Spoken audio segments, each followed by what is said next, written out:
Bueno, muy buenas. Yo me llamo Miguel y voy a dar una charla que se titula Sociedad de la Información. El título ahora lo enmendaré porque no me tenía convencido, pero bueno, algo había que poner. O sea, creo que requiere un par de apellidos. Eh, Vamos a ver, que me entere yo.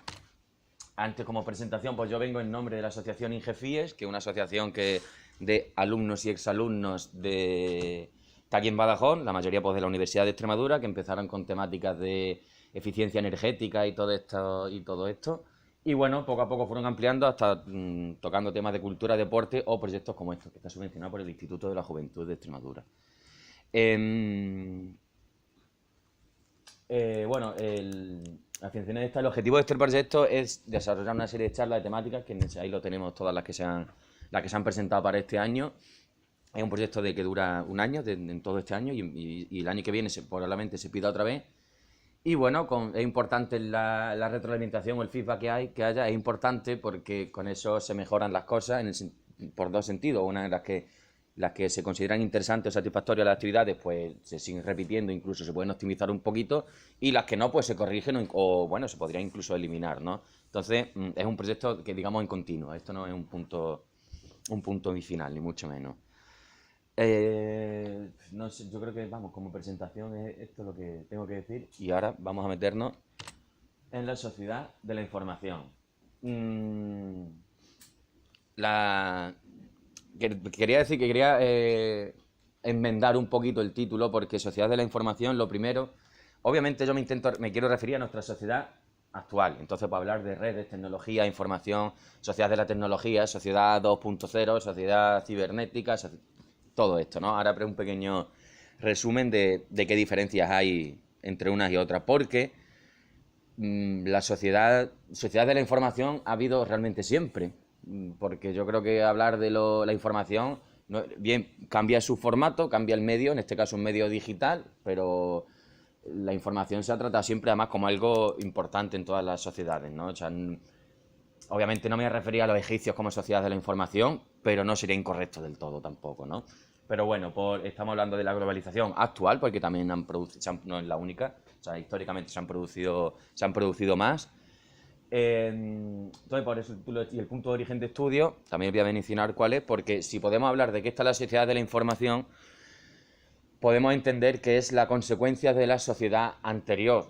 ¿Cuál sería la sociedad anterior? Pues yéndonos unos cuantos añitos, cientos de años, pocos, pero cientos de años atrás, pues estaríamos hablando de la sociedad industrial. Yo creo que la sociedad de la información se entiende bien cuando vemos que como consecuencia o como desarrollo posterior a la sociedad industrial, de la que ese es el punto de origen, yo creo, de estudio que habría que hacer, o sea, por el tema de los antecedentes y el contexto, ¿no? Yo creo que es importante. Y bueno, para hablar un poquito de la sociedad, de cosas actuales que tenemos aquí ahora mismo, pues quizás sea ahí bastante importante irse un poquito para atrás, para el tema de contextos y antecedentes. Ya digo, eso es fundamental. Y entender que la sociedad actual de la información, pues bueno, es la consecuencia del progreso y el desarrollo de la sociedad anterior, es decir, la industrial.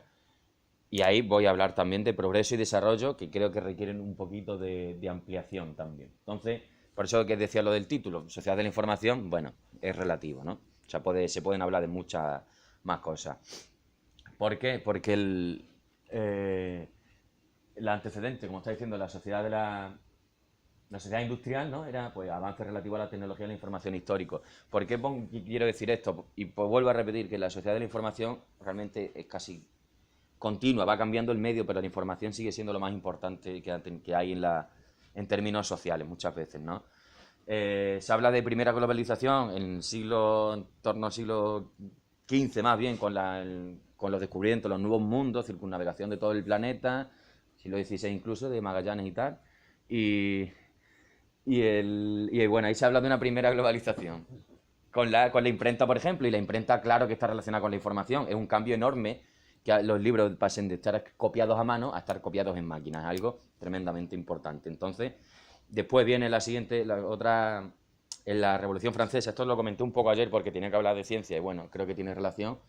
Pero ahora, en este caso, la siguiente etapa importante que tiene la información como algo central, ¿no? Primero la imprenta, luego el telégrafo óptico que se desarrolla en Francia, 1794, plena Revolución después de la Revolución Francesa, bueno, dentro de ella. Y bueno, el telégrafo óptico obviamente era información también, era lo que querían transmitir información y eso es un avance enorme. Luego cuando se habla de revoluciones industriales, porque hay varias, el telégrafo eléctrico que incluso cruza el océano y ya hay unas redes de ferrocarriles, transporte, etcétera, en todo, por todo el continente, el globo, digamos, pues oye, eso también, eso ya es una globalización y también tiene que ver con la información.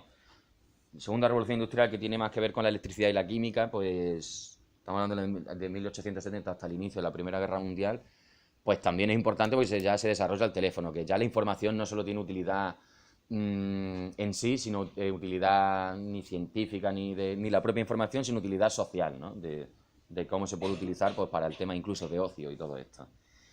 En la tercera revolución industrial se habla de la electrónica, se habla de la radiocomunicación, súper importante. Entonces, y ahora cuando ya llegamos a la última revolución industrial, que hay gente que la divide más todavía, y porque la ponen hasta 1990, incluso 1990 hasta ahora, con el tema de internet y tal, pues volvemos a hablar de información o sea, creo que es importante entender un poquito la historia de la sociedad de la información como algo dinámico, o sea, no en el sentido de que es importante estudiar el contexto, los antecedentes, y ese dinamismo nos permite hacer ciertas analogías para entender algunas cosas, ¿no? Porque ahora justo ya después de esta introducción, de hablar de la sociedad industrial, cuando hablen de nuestra sociedad, la sociedad de la información, pues bueno, creo que hay que plantear algunos conceptos, algunas ideas, creo que plantearlas es importante, requiere contextualizarlo un poquito para colocarlo, digamos, más o menos bien.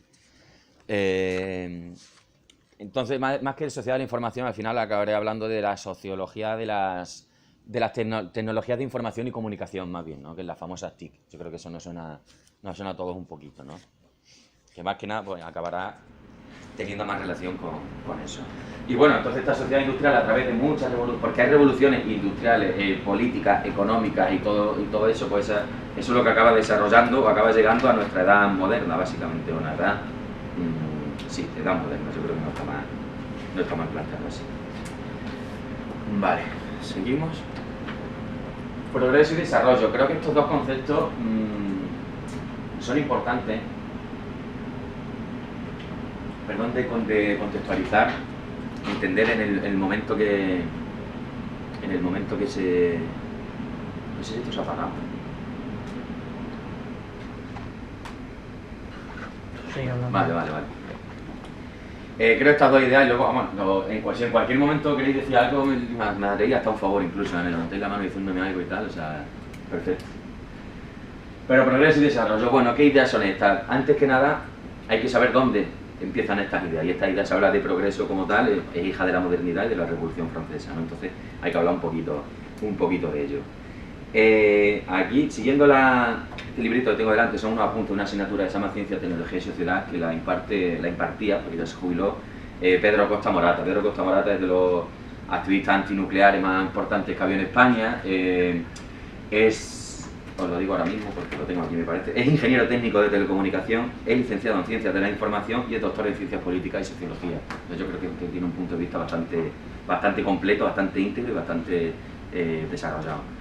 Tiene una teoría también, ¿no? de que si bien es verdad que el progreso sustituye de alguna manera la providencia en el sentido de que la modernidad se centra más en la razón y menos en los mitos, etcétera, y todo esto, no deja de ser una construcción irracional. Y, pero, hombre, irracional puede ser la construcción en función de místico y todo esto, ¿no? Una construcción, una importancia al plano racional nunca va a ser irracional, porque estamos hablando de que era lo importante, la razón, la filosofía, la ciencia, etcétera. Pero sí una construcción irracional cuando se mezcla cuando más que de progreso, hablamos de un progreso optimista. Hay gente que define el progreso, que sí, sobre todo de manera lineal, pues el progreso es aquello que nos hace evolucionar y en el sentido de que hoy estamos mejor que ayer y mañana estaremos mejor que hoy, punto.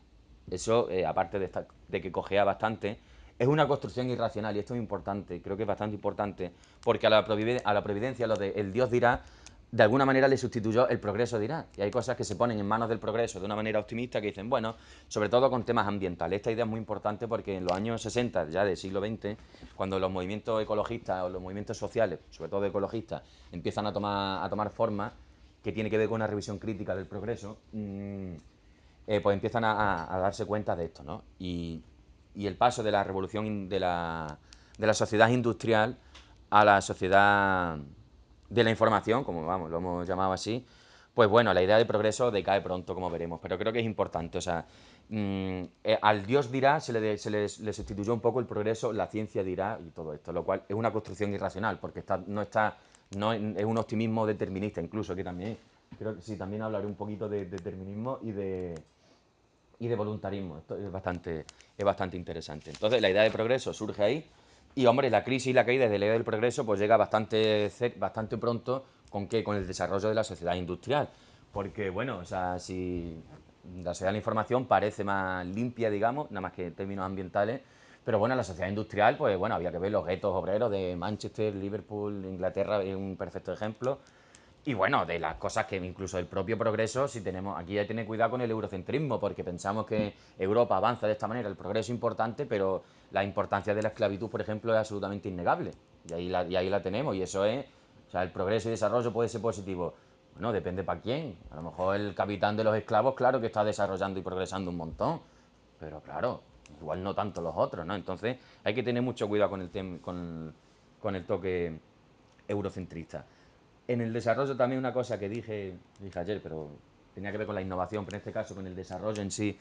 Los aceleradores históricos más importantes son las guerras, por ejemplo, por definición, en términos de progreso y desarrollo. O sea, de hecho, Primera Guerra Mundial o la Gran Guerra, donde ya se empiezan a utilizar armas químicas, donde ya empiezan a haber guerras de largo alcance, empiezan a ser ya las guerras de trinchera, etcétera, donde es tan impresionante las consecuencias que tiene esto, pues ahí cuando la idea de progreso ya empieza a caer un poquito, ¿no? O sea, yo esto lo digo muchas veces, ¿no? Es un poco falaz, pero no lo es del todo, ¿no? De cómo somos capaces de llegar a Marte y luego mira cómo está África, por ejemplo.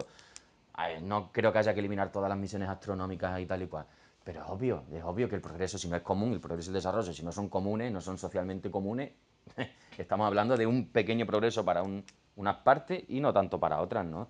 Entonces, esas ideas, de hecho, el progreso y desarrollo, si lo teníamos que definir realmente, mm, es un poco ambiguo. Ambiguo ¿por qué? Porque simplemente si te vas a Wikipedia, nos dice que el progreso, desarrollo económico, o el progreso o desarrollo en este caso, perdón, desarrollo económico es la capacidad de los países y las regiones de crear riqueza con el fin de promover y mantener la prosperidad o bienestar económico. Aquí yo creo que, no sé si alguno tenía alguna opinión diferente o tal, pues también me gustaría escucharla, pero cuando hablamos de progreso y desarrollo, ahí salen rápidamente seis. Espérate, que es que no sé si lo tenía. No, todavía no, perdón. Tenemos seis, conforme más, o sea, hablamos de crecimiento económico, desarrollo económico, vale, nos vamos al Producto Interior Bruto y lo podemos entender de alguna manera con números, aunque no solo eso, de hecho la propia ONU ya nos establece que el índice, o sea, que el PIB sea lo que determina lo desarrollado o progresado que está cualquier país, porque no contiene, o sea, no se puede hacer todo a términos económicos, se habla más de índice de desarrollo humano, por ejemplo. Entonces, y esto pasa porque tienes que comparar más cosas. O sea, si hablas del Producto Interior Bruto de Estados Unidos, pues a lo mejor flipamos un poco, pero si hablas de la sanidad en Estados Unidos, pues a lo mejor no tanto, ¿no? Claro, y entonces índice de desarrollo humano, por eso a lo mejor la diferencia entre el PIB de Cuba y Estados Unidos per cápita, claro que es grande, pero si metemos algunos indicadores sociales, pues la cosa no es exactamente igual, ¿no? Obviamente. Entonces, hasta la propia ONU ya no reconoce el desarrollo económico como lo más importante. Hay unos seis conceptos que son pues, crecimiento económico, vale, riqueza.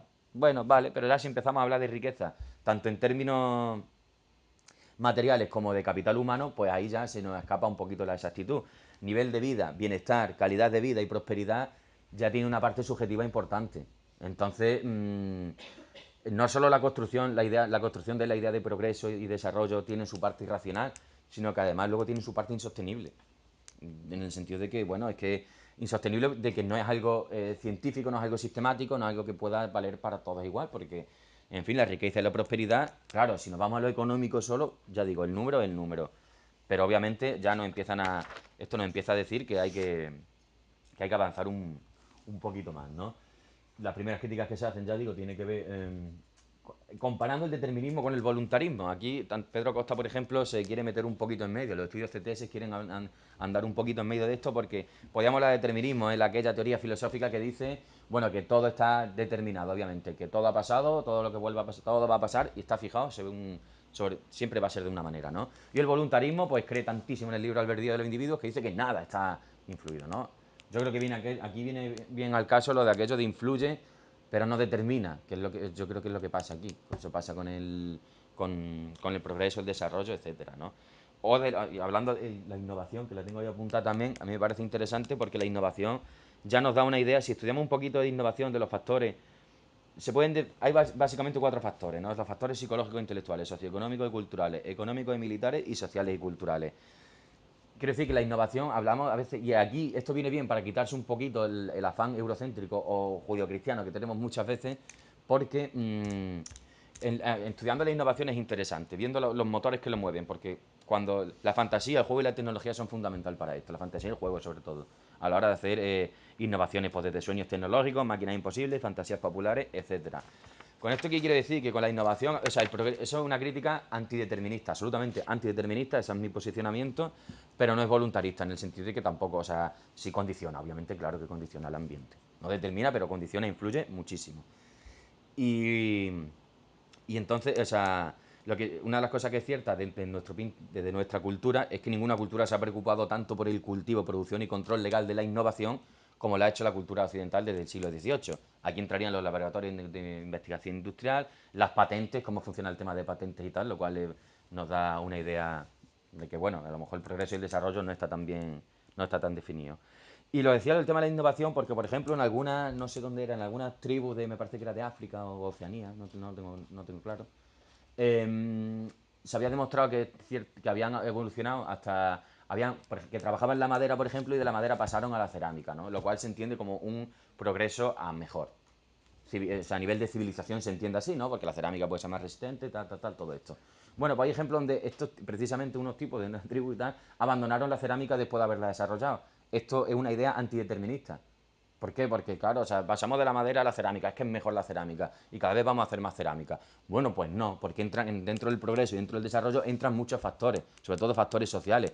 ¿Y quién dice que esa tribu pues empezó trabajando la madera, luego la cerámica tal, y no les convenció? A lo mejor que ni les gustó. O a lo mejor es que obviamente les salía más rentable en términos económicos de tiempo y tal, seguir con la madera o lo que fuera.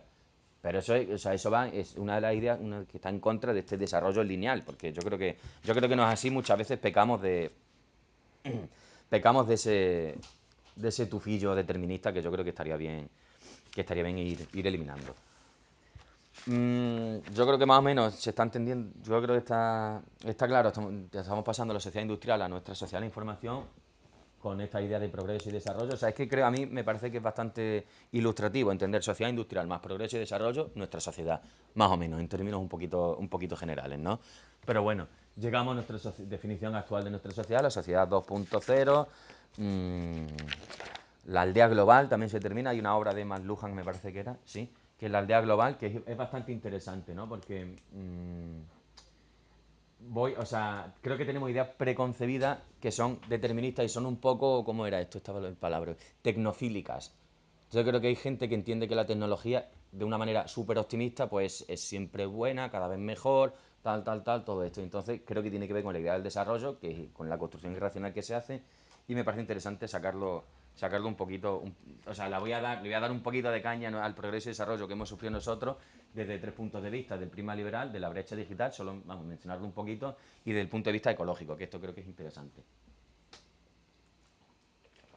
Podemos hablar o sea, si la modernidad, el desarrollo, si el desarrollo y el progreso son hijas de la modernidad, pues ya posmodernidad o postindustrialismo estamos hablando de nuestra sociedad en este caso, ¿vale? Yo por si no nos perdemos y hablando de las telecomunicaciones más que nada, ¿no? La aldea global es una idea interesante que luego igual no se cumple tanto, porque ya digo, esto era un escritor que era más Lujan, pero desarrolló ese concepto y cuando murió en el 1980, o sea, ni siquiera llegó a conocer Internet, por ejemplo, pero estaba claro que va a haber algo, él decía ahí, que tenía que ir, ¿no? Entonces, eso, que va a ir, que tiene que ir que tiende a esto, ¿no? Tiende a unirnos y tal. Aunque ahora veremos, a lo último acabaré con los mitos de la sociedad de la información, que es lo que más me gusta comentar, porque es donde tenemos que hacer un ejercicio de debate, reflexión, etcétera, de comprobar si efectivamente hay cosas que se dicen y son verdad o no. Yo creo que eso es lo más fundamental, ¿no? Bueno, desde el prisma laboral, las ideas preconcebidas que tenemos, las TIC, que inducen aumento de productividad y de jornada laboral, es evidente. Del año 2005 muchísimos sindicatos empezaron a decirlo ya.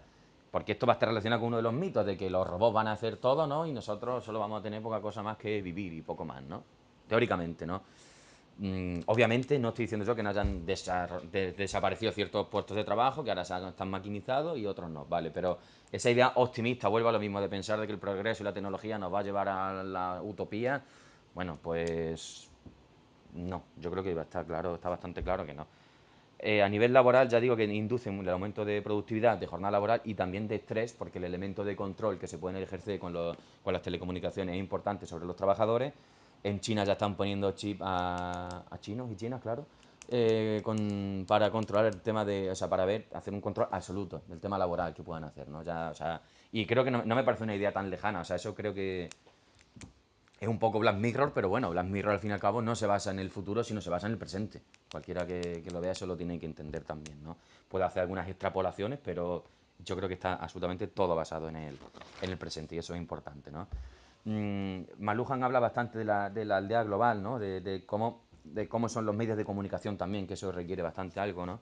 De que somos lo que vemos, de que formamos nuestras herramientas y estas luego nos forman y que el medio del mensaje es algo importante, porque ya no estamos en lo mismo, ¿no? O sea, ya el medio del mensaje tiene mucha más importancia en los medios en los que la información a veces, ¿no? Y ahora veremos un poquito por qué pasa esto. Otro concepto importante que rompe esa idea tan maravillosa que tenemos del progreso y el desarrollo en sentido tecnológico o de la información, pues la brecha digital. O sea, la brecha digital es el acceso desigual que se tiene a lo digital. Bueno, vamos a dejarlo en Internet, por ejemplo. Y a mí hay datos que más que por no aburrir con muchos datos, porque además esto habría que actualizarlo, creo que ya más del 50% de la población mundial tiene acceso a Internet, pero el 52, 53, ¿eh? Y oye, son 3.000 y pico millones de personas que no lo tienen, entre otras muchas cosas que tampoco tienen, ¿no? Entonces, creo que merece un punto de vista porque aquí todo el mundo tiene móvil, ¿vale? Sí, pero no creo que esa expresión la tengamos que utilizar como elemento de razonamiento para nada, porque lo primero no es verdad del todo, solo es verdad aquí. O sea, pero creo que hay que tener una pequeña idea global del asunto. Bueno, hay más servidores en la ciudad, más que de cliente o gente con móvil, aquí habla todavía de servidores de internet. Hay más en la ciudad de Nueva York, hay más servidores que en todo el continente africano, por ejemplo, en ese momento, ¿no? Que tiene que, yo creo, de 2005, 2006 son algunos datos. Y en Finlandia, que tampoco es que haya mucha gente, hay más que en América Latina y el Caribe, me parece. No, más que el Caribe y Centroamérica, perdón. Bueno, o sea, ese acceso desigual creo que tenemos que obviarlo, es un peligro, entonces no deberíamos. Tercera pata de la crítica a esta sociedad postmoderna, postindustrial, la ecología. Y esto es súper importante. Aquí había un tipo, donde era Beck, me parece. No sé dónde lo tengo. ¿Dónde estás, amigo? Paul, no, perdón, Paul Virilio era. Habla de ecología gris. Esto a mí me parece muy interesante porque si pensamos en la sociedad industrial, nos vamos a la fábrica aquella de Manchester, que la dejamos antes, ¿no? Y bueno, una chimenea echando un humo ahí entero, todos negros, ¿no? Esto es lo más sucio, contaminación por todos lados, CO2 y algunas cosas más. Y ahora, pues bueno, ahora no piensa en, o sea, alguien piensa en Silicon Valley y no piensa en chimeneas, ¿verdad? Echando un humo ahí tremendo y tal y cual. Como que la tecnología y el progreso y esta sociedad de la información actual nuestra es más moderna, es más limpia, es más tal. Y no lo es, no lo es. No lo es porque se habla de ecología gris porque como que no se ve tanto, ¿no? En el sentido de que el otro sería negro, negro. Y bueno, o sea, ya hay una teoría crítica de la posmodernidad y de la postindustrialismo bien clara que habla del desarrollo económico, que es un gran consumidor de energía, es un derroche evidente de recursos naturales, da lugar a creciente producción de tipo de contaminantes y este desarrollo económico, esto es importante, se vertebra sobre las tecnologías complicadas, escapan al control y el manejo de la gente normal y creo que esto es fundamental. Con lo que estoy diciendo del tema de telecomunicaciones y tal, o telemática y todo esto, pues bueno, o sea, un microchip de gramo necesita 1,3 kilos de energía KEP, ¿no? Con una enorme cantidad de agua, la nueva pantalla LCD. Todo esto tiene un consumo de energía enorme, enorme, enorme, la electrónica y la contaminación que esto supone. Lo del tema de desecho electrónico, lo que pasa es que, claro, todavía no hemos llegado a tanto. En el sentido de que todavía no se está estudiando tampoco del todo, pero quiero decir que nos asustan mucho los plásticos y el humo, pero que a lo mejor pensar en el tema de la electrónica como potencialmente contaminante, o con las telecomunicaciones en la crisis ecológica, es importante, el desecho electrónico. Un ejemplo que a mí me parece bastante... Había buscado una imagen, no la encontré, era de la basura espacial, por ejemplo. La basura espacial es bastante flipante. A mí me flipa bastante el hecho de que hay... no sé si lo tenía por aquí, ¿no? Sí, el lanzamiento del Sputnik en el 57 se han hecho unos 5.000, que hay unos 25.000 objetos catalogados, un tercio de ellos en órbita. Mm, hablamos de que hay una existencia de unos 10.000 objetos de más de 10 centímetros por ahí. Tal. O sea, el tema de la basura espacial, porque sí, o sea, es un ejemplo claro de cómo el ser humano piensa en el progreso y en el desarrollo como algo infinito. De hecho, no sé si fue Adam Smith o quién era el de economía el que definió la economía es el arte o lo que sea de satisfacer con recursos finitos querencias o necesidades infinitas. Nos habla de que el ser humano tiene una necesidad infinita, una querencia infinita por satisfacción. Y bueno, si partimos de esa base, pues todo se te va a quedar pequeño. Hasta el espacio, obviamente. Y mira que es grande, ¿no? O sea, grande es. Pero hasta eso pensamos que eso está, ¿no? Que pasaría también en el mar con el tema de los plásticos, ¿no? Que eso está, que hemos visto bastante. Pues quién va a pensar que el mar es muy grande, ¿no? Pues, bueno, sí, pero es que si echan muchísima mierda, obviamente tarde o temprano va a llegar. Y pensar lo contrario es bastante peligroso, ¿no? Y también aquí habla también bastante del problema de los campos electromagnéticos. Aquí yo mmm, coincido y no coincido. ¿Por qué? Porque yo no voy a decir aquello de que los móviles producen cáncer, tal, o las antenas o tal, cual. Hay cosas que no. Bueno, lo primero, hasta que no tengamos estudios realmente que sean fiables, y para mí un estudio fiable sería ver el estudio de una persona que haya nacido, crecido, desarrollado y muerto dentro de este sistema de esta sociedad de la información. Y todavía no tenemos unos estudios casos de eso, pero yo creo que va a llegar y yo creo que sí, que hay cosas que están demostradas que influyen, ¿no? No todo, o sea, la alta tensión, las tensiones e intensidad de los electrodomésticos, tal, vale, no tanto. Pero sí hay, o sea, yo creo que merece la pena estudiarlo, o por lo menos merece la pena tener estudios serios. Y tener estudios serios sería, o sea, es que nosotros, la sociedad, ¿cuánto tiempo llevamos con móviles todos? ¿Qué llevamos? ¿10, 15 años a lo mejor aquí? Bueno, pues es pronto para decir, no, como hay que demostrar que las cosas son perjudiciales, ¿no? Tú no has demostrado que es perjudicial, entonces no pasa nada. No, no, no, no. O sea, yo creo que habría que estar atento a esto porque igual nos llevamos alguna sorpresita. Entonces, pues esas tres cosas, ¿no? Las teorías críticas pues tienen que ver con temas ecológicos sobre todo, con el tema del despilfarro, de cómo se... en fin, yo creo que está claro, ¿no? Si ya había gente en la modernidad que criticaba el industrialismo y lo vio al momento, ¿cómo no va a haber gente que ahora... Por eso digo lo de la historia como análisis dinámico. Ahora hacemos una pequeña analogía y nos recuerda, ¿no? Creo que eso es importante. Y claro que hay una teoría crítica contra la posmodernidad, que bueno, o sea, más o menos la ha ido dibujando. ¿Tiene que ver un poquito con la tecnopolítica de 1984 de Orwell? Pues bueno, cada uno que lo reflexione igual sí un poquito, ¿no? Un poquito nos podemos parecer a esta, ¿no? Mm, aquí me queda... Ah, sí. La teoría, o sea, ya podemos hablar de sociedad del conocimiento también y la sociedad del riesgo. Es tremendo cómo funcionamos, eso yo creo que habría que discutirlo, pero cómo funcionamos en función, valga la redundancia, del riesgo, ¿no? Hay una cosa fundamental que es una de las partes de la sociedad del riesgo es el shock atómico, por ejemplo, el shock de la bomba atómica. Yo creo que todavía no somos conscientes de cómo acaba la Segunda Guerra Mundial, en el sentido de qué supone lanzar dos bombas nucleares a población civil. O sea, y eso es lo que acaba con la Segunda Guerra Mundial y nos tenemos que quedar un poco contentos incluso, porque por lo menos acabó la Guerra Mundial. Ahí socialmente, o sea, y a través de la Guerra Fría de los dos modelos que luchan, capitalista y soviético y tal y cual, o sea, creo que se ve una esquizofrenia social que es absolutamente tremenda. Y yo creo que parte de esa esquizofrenia, de ese riesgo que tenemos, era una tesis de Beck, pero que antes me había confundido con Virilio, y bueno, es que Beck saca la tesis de la sociedad del riesgo pocos meses después del accidente de Chernóbil, si es que se le puede llamar accidente también, ¿no? Que eso habría que verlo. Entonces, obviamente la gente estaba preocupada. Chernóbil fue un elemento que nos pone de manifiesto, aparte del peligro atómico de la energía nuclear, que para mí es evidente y yo la eliminaría 100% ahora mismo, tal que así. Eh, También pone de manifiesto de cómo escapan al control ciertas cosas, ¿no? De aquella nube radiactiva que se montó, decíamos, bueno, pero ha sido en Chernóbil, tal. No, no, es que te llega, que te puede llegar, o sea, no hay que ser optimista porque sí, yo creo que eso es un peligro. Y la sociedad del riesgo creo que hoy día también la podemos entender cómo funciona, cómo lanza. Y también, bueno, directamente nos ayuda a entender por qué tenemos Bolsonaro, por qué tenemos Trumps, por qué tenemos Le Pen o por qué tenemos gente de ese estilo. Esa gente se basa en el riesgo, en el miedo. Es lo único que les mueve realmente. Y entonces, claro que funciona. O sea, y entonces hay un desarrollo después de la Segunda Guerra Mundial con el SOS atómico, el SOS nuclear, parece que sí, estado del bienestar, un poquito de mejoras, tal cual, todo esto, pero en el momento que se nos va pasando el SOS vienen otros, y en este caso, yo creo que es tremenda, ¿no? También critica mucho, me gusta mucho, la tesis de Beck me gusta mucho que critica a la figura del experto. Famoso experto, ¿no? Que es un experto, que nos ponen expertos en todo y a veces, como diría uno, pero sabio en nada, ¿no? Mm, necesitamos el experto como el que rápidamente viene, ¿no? Tiene que ver con ese concepto de sociedad de riesgo, porque si rápidamente pasa algo, pues ahora tenemos expertos en todo. Hay un accidente de avión, pues de repente un experto en avión, siempre experto en avión, que nos van a dar clases ahora de no sé qué. Cuando diréis, si no pasa nada, no pasa nada, ¿no? O sea, cuando no, si en el momento que no pasa nada, no necesitamos expertos en nada. Pero el experto, ese experto, obviamente, lo hace de una manera peyorativa. No estoy hablando de alguien que sea experto en una temática, de verdad que los hay también. Pero parece que tendemos como a buscar muchísimo, muchísimo esto, ¿no? Yo creo que me tengo que ir ya a los... Sí, la sociología de las TICs. Esto es como... A mí solo esto lo quiero decir como... Bueno, la sociología primero la podemos definir como las diversas...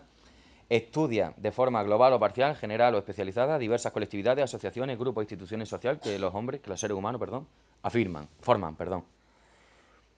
O sea, es toda la dimensión social de lo humano. ¿Y por qué digo esto? Porque a mí me parece importante cómo se estudia la sociedad de la información, o por lo menos cómo la estudia Pedro Costa Morata en este caso. Este esquemita lo pongo ahí porque... mira, un momento. Sí, porque está estudiado, o sea, no son ocurrencias de, vamos a hablar de lo humano, de lo social y tal, ¿no? De hecho, ese esquema me parece bastante importante porque es bastante científico. Véame cómo pone cultura, historia y ética. Es que son variables, es la variable, estudia lo social, estudian como variable, poniendo como variable el espacio, nos vamos a lo cultural, porque no es lo mismo aquí que en China. La variable tiempo, pues históricamente, porque tampoco es lo mismo la sociología que tenemos ahora como la que habría en tiempos de Chindas Vito. Y moral, la ética es importante. La ética no es la misma exactamente. Y entonces es lo que intenta meter aquí. ¿Qué pretende la sociología de la información y todo esto? Pues pretende alfabetizar tecnológicamente a quien no lo está. Porque se mantiene como sociología, como la parte social que tiene, mantiene que sí tiene que haber un control de la sociedad sobre nuestros dirigentes, a nivel tecnológico, político, económico, etcétera. Y eso no se puede hacer cuando esa tecnología está tan alejada y tan yo aquí no me meto, yo no sé cómo va esto, etcétera, ¿no? Que podemos decir mucho. También surge mucha economía. Y luego también, ¿cómo? Vale, yo digo que algunas cosas buenas tienen cierto progreso, sí, pero no podemos obviar las malas. O sea, por ejemplo, es que yo había una cosa que tenía aquí con el tema criminal, ¿no? De nuevos negocios criminales que existen o nuevas formas de discriminación, ¿no? Gracias a las redes, tal, que las redes lo voy a dejar para lo último porque me gustaría que habláramos de ello. Ya estoy terminando, ya termino de hecho. Voy a hablar de la mitos de la sociología, de la sociedad tecnológica, perdón. Aquí los tenemos. Esto se dice continuamente, se repite. Lo escuché en un telediario, una charla de alguien o donde sea. O sea, es una idea que tenemos preconcebida socialmente aquí, en España y ahora, y creo que es importante desmontar ciertas cosas. Porque gracias a la sociedad tecnológica moderna se dice que tenemos una información, mucha más información útil y veraz. Podría ser verdad, ahora veremos qué pasa, ¿no? Hay una mejor intercomunicación social. Claro, yo puedo saber lo que pasa en México ahora mismo.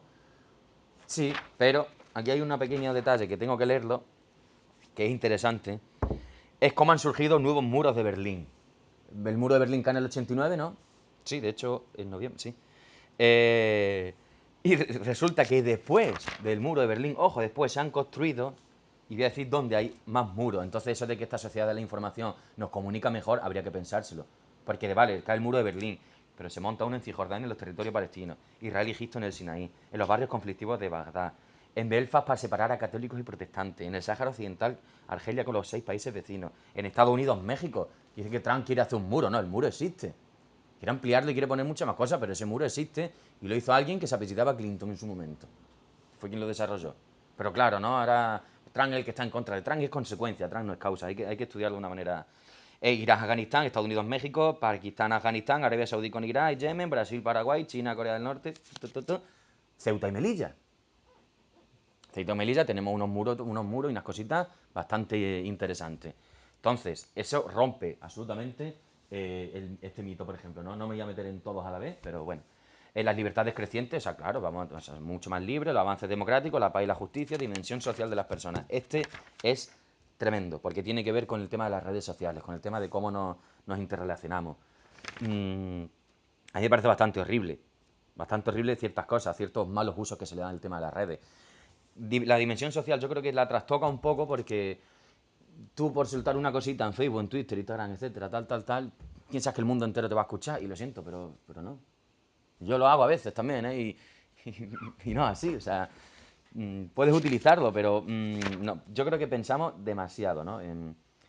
Y bueno, aparte de las cosas de tipo psicológico que influyen, ¿no? Del tema de aislamiento social, adicción a internet, descontrol, etcétera, ¿no? Yo creo que hay que tener cuidado. De hecho, yo ahora bueno, y medios de comunicación, medios de participación, también se hablaba de la democracia, ¿no? De cómo la sociedad 2.0, de la participación, que vamos a elegir un montón de cosas de manera democrática, con botones, pum, pum, pum, votamos y claro, como la sociedad es inteligente y tiende al bien porque sí, eso provocará una utopía directamente, ¿no? Bueno, igual no. De hecho, ahí soy yo soy bastante seguidor ahí de Daniel Bernabé, por ejemplo, cuando dice que la sociedad 2.0, la participación horizontal absoluta y tal y cual, pues nos puede ayudar a elegir el color de los bancos que ponemos en nuestro barrio. Pero avances como tales democráticos es complicado. Complicado porque además, si no nos ponemos de acuerdo en el color de los bancos, ¿cómo nos vamos a poner de acuerdo en toda la. En todo en la línea a seguir política, económica, social, etcétera, ¿no? Entonces, la mejora del medio ambiente también, la mejora ambiental, ¿no? Que esta nueva sociedad nos provoca algo muy positivo para ello, avance en la calidad de vida y finalmente, pues una revolución digital, ¿no? Yo creo que se podría hablar bastante de esto, pero a mí me gustaría dejarlo, ahora lo voy a dejar aquí, me parece, y para que si queremos comentar algo, tanto esta, o sea, si queremos hablar, ahora le doy para atrás y nos vamos a los mitos, pero bueno, o sea, ahora mismo, ya digo, como este estudio llegaba realmente hasta pues, principios del siglo XXI y tal, yo creo que en los últimos 2, 3 años, por ejemplo, o quizá en el último año casi, ¿no? En temas de términos de medios de comunicación, ¿no? La manipulación, impunidad, interés en las fake news que se dicen, ¿no? El clickbait, la importancia de cómo. Esto es sociedad de la información absoluta. Yo creo que aquí está de los meollos, ¿no? Pero también la importancia histórica hay que tenerla, la relevancia histórica o la revisión histórica más bien. ¿Por qué? Porque fake news no es una fake news como un castillo de grande. El supuesto asalto que hizo España a Estados Unidos, creo que fue antes de la guerra de Cuba. Eso fue una mentira que valió para que Estados Unidos cogiera y entrara en Cuba y nos mandara para casa, ¿no? Más se perdió en Cuba y vinieron cantando, dicen todavía algunos. Pues eso fue gracias a una fake news, pero tranquilísimamente. Entonces, la información falsa y la manipulación como tal es tan vieja como el hilo negro y va a seguir estando. Ahora tiene nuevos medios, tiene el tema del clickbait, sí, sí es importante porque además, y lo de la dimensión social de las personas también, lo horrible que es, a mí esta persona me cae mal, te bloqueo y ya no te veo. Esa posibilidad, muy Black Mirroriana también, ¿no? Igual si pensamos en el bloqueo de las personas que tienen los episodios, hostín, yo creo que da mucho que pensar, claro. Yo no. Es como hay gente que me dice ahora con el tema, por ejemplo, de Cataluña, ¿no? Es que habéis cargado a mi familia. Si a mi familia no podemos hablar de política, porque no veas cómo acabamos. Digo, pues en tu familia igual soy un energúmeno. Coño, o sea, es que igual sí, ¿no? Entonces, yo creo que hay que tener un poquito de cuidado. Y ya está, ya lo voy a dejar aquí si queréis que hablemos tanto de los mitos como de cualquier cosa de estas, porque sí hay cosas que son muy, muy nuevas. Yo quería actualizar esto, el tema de los nuevos actores poderosos, nuevos modelos de negocio. O sea, nosotros no somos clientes de Facebook, somos usuarios. Facebook, de alguna manera, es nuestro cliente. A través de la publicidad, sí, claro. Pero eso es súper interesante, cómo han cambiado ese tipo de modelos de negocio. Creo que merece la pena estudiarla. Hay hasta nuevas teorías monetarias, lo del tema de criptomonedas y tal. Creo que eso es sociedad de la información al cuadrado, económica, todo. Es un rebujo impresionante. Creo que merece la pena, por lo menos verlo, cómo funciona la publicidad, que siempre ha estado, ojo. Pero bueno, en este caso, con el tema del clickbait, ¿no? Pascual Serrano decía también de cuando el periodismo mató a la prensa escrita, no le echa la culpa solo a las redes, porque yo, de hecho, creo que los libros no van a morir. Otra cosa que se dice y yo creo que no. Hombre, los consultorios sí. De hecho, la enciclopedia británica ya no se imprime. De hace unos cuantos años, no mucho. Entonces, claro, y los voy y tal, y todo esto, vale, hombre. Pero yo creo que hay algunas cosas. Yo, honestamente, leo libros, me gusta tocar libros y leerlos. Y conozco a gente que también. Entonces, no creo yo que vaya a desaparecer tal que así, ¿no? Pero bueno, o sea, ya digo que hay nuevos modelos, nuevas cosas que son impresionantes. A mí yo reconozco que me impresionan. Ahora, de la impresión a la satisfacción hay un paso todavía.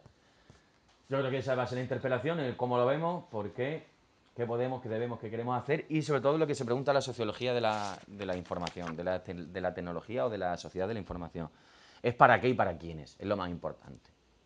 ¿Por qué tenemos unas redes sociales que nos permiten comunicarnos? Pues bueno, porque se ha desarrollado y estaba muy bien, vale. ¿Para qué? ¿Para quiénes? Yo creo que esas preguntas, esas interpelaciones son mucho más importantes. Y nada más, aquí termino. Os doy muchísimas gracias por haber venido, de verdad. Y me gustaría que me comentarais algo, por favor.